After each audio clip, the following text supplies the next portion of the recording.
When you think about the effects of war, you usually think about the same victim: humans. But there's another very important victim that never receives its importance, which is nature. The population tends to forget that we depend completely on it. Hi, my name is Juan Diego Gomez. Ethan Davis. Oliver Abuchaibe. And today we're gonna talk about the effects of war on nature. The first example that we will use is the conquest of America. Although this is not widely considered a war, it was. By the 1700s, the indigenous population was reduced by 92%. This means that each year, 400,000 natives died. The death of natives had many reasons. Most people think that the conquerors were the direct responsibles, by enslaving and killing the natives. But this is far away from the reality. The conquerors were responsible, but in indirect way. They brought many fatal diseases for natives, diseases that their immune system had never seen before. They are often called Old World diseases. These were diseases that were not present in America until conquerors came.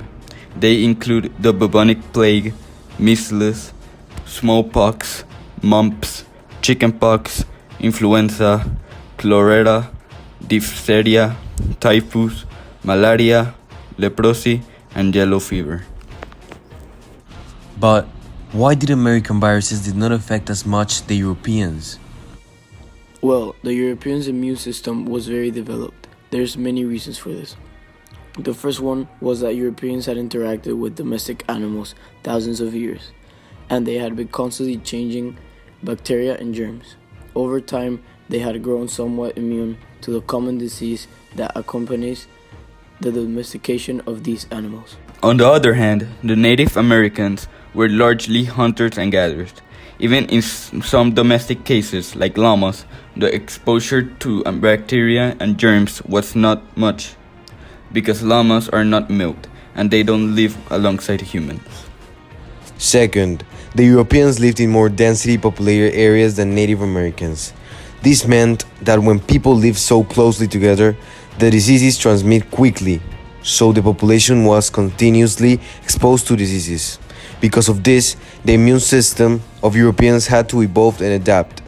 The survivors' immune system got stronger as they overcame the diseases. Finally, the European trade routes and wars generated a constant exchange of pathogens between different communities around Europe, Asia, and Africa. The European presence in America also generated countless changes in the environment, negatively affecting native animals. The popularity of beaver trim hats in Europe, coupled with Indian desire for European weapons, led to the overhunting of beavers in the Northeast. Soon, beavers were extinct in New England, New York, and other areas. With their loss came the loss of beaver ponds, which had served as habitats for fish as well as water source for deer, moose, and other animals. Furthermore, Europeans introduced pigs, which they allowed to forage in forests and other wildlands. Pigs consumed the foods on which deer and other indigenous species depended, resulting in an important decrease of the native species. The introduction of horses made natives become hunter-gatherers once again. The horses made them faster and it was easier to hunt big mammals like the American bisons, who almost went extinct after the extreme hunting. Another one of the most destructive events in history is World War II. This event killed 85 million humans, destroyed animals, and exploited materials. The post-war effects of World War II, both ecological and social, are still visible decades after the conflict ended. During the war, aircrafts were used to transport resources, but they were also used to drop bombs on the enemy. These activities damaged many animal habitats. Ecosystems also suffer from noise pollution, which is produced by military aircraft. In 1945, after fighting in the war for 4 years, the United States dropped an atomic bomb on the city of Hiroshima in Japan. 3 days after, they dropped a second bomb on Nagasaki. These bombs released lots of energy in the air. The temperature reached 7,200 degrees Fahrenheit.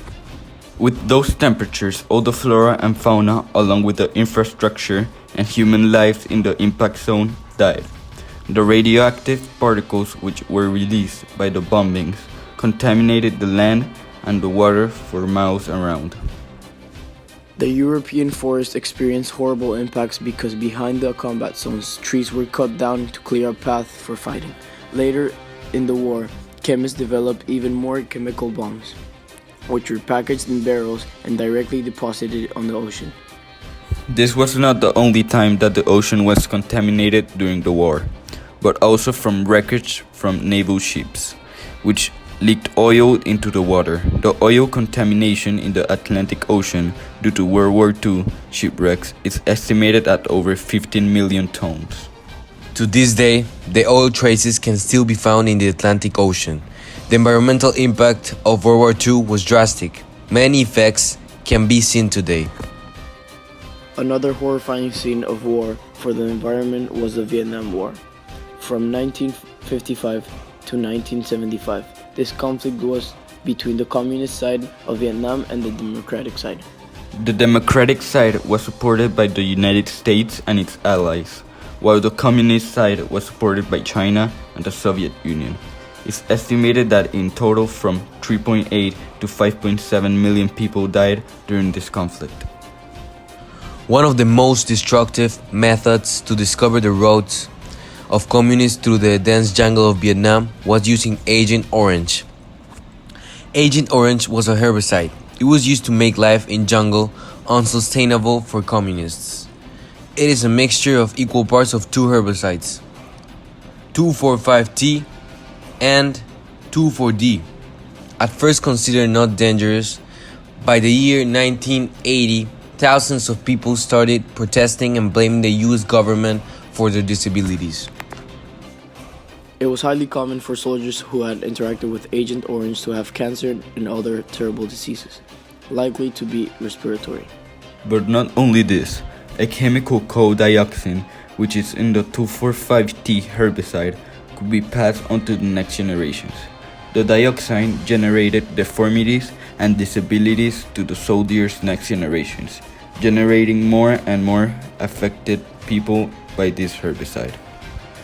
To this day, the third generation of many families are still being affected with disabilities and deformities. And it not only affected the genetic tree of thousands of families, but it also destroyed thousands of hectares of jungle, leaving them completely infertile and killing every animal that lived there. The water from the rivers and ponds of this zone is believed to be contaminated, but the people here don't have many options. The majority of these families are extremely poor and their only water supplies are these rivers. For this reason, we could say that the Agent Orange was the worst biological weapon used during these wars. Finally, if a new war was to happen, the disasters of the ecosystem would be unmanageable. During World War II, the United States Army mobilized 16 million soldiers. But the military service was mandatory. In 1940, the population of the United States was about 132 million people. Right now, the population is more than twice the number, about 328 million people. This means that if the United States was to fight a new war, they could mobilize about 40 million soldiers, doing the military service mandatory. For the ecosystem, this will be devastating. The mines around the world will be exploited and the deforestation will be horrifying. Imagine millions and millions of hectares of jungle being constantly burned and cut for two reasons: Iron and aluminium. These two metals will be responsible for the destruction of tropical forests and jungles, mainly in South America and Asia if there was a third world war. This is because the majority of the military supplements like guns, knives, and bullets are made out of mainly these two minerals. The mining will not only deforestate, but will also contaminate land and water. When the sulfates generated during mining react with air and water, the sulfuric acid is formed. This substance is very toxic and is usually released to water bodies or land. When the sulfuric acid touches the land, it becomes instantly infertile. The water becomes undrinkable and all the living organisms die. The impact of this war will be about 2.5 times worse than World War II, and this is without adding the nuclear weapons and their power of destruction. Right now, 8 countries have nuclear weapons: United States, Russia, the United Kingdom, France, India, Pakistan, Israel, and North Korea. At least 6 of them will be involved in this conflict. If 6 of these nuclear weapons were used, about 144 kilometers of land will be damaged and contaminated with radiation. Each bomb destroying about 24 kilometers, but there is a lot more than only the blast effects. The release of radiation is a phenomenon unique to nuclear explosions. There are several kinds of radiation release. These types include gamma, neutron, and ionizing radiation. They are not emitted only at the time of detonation, but they leave the line completely contaminated with residual radiation. Organisms exposed to this radiation usually die or their DNA mutates. The explosions will also generate millions of tons of debris to go to the atmosphere, blocking out the sunlight and causing radioactive rains. The temperatures across the planet will drop from 1 to 2 degrees centigrade.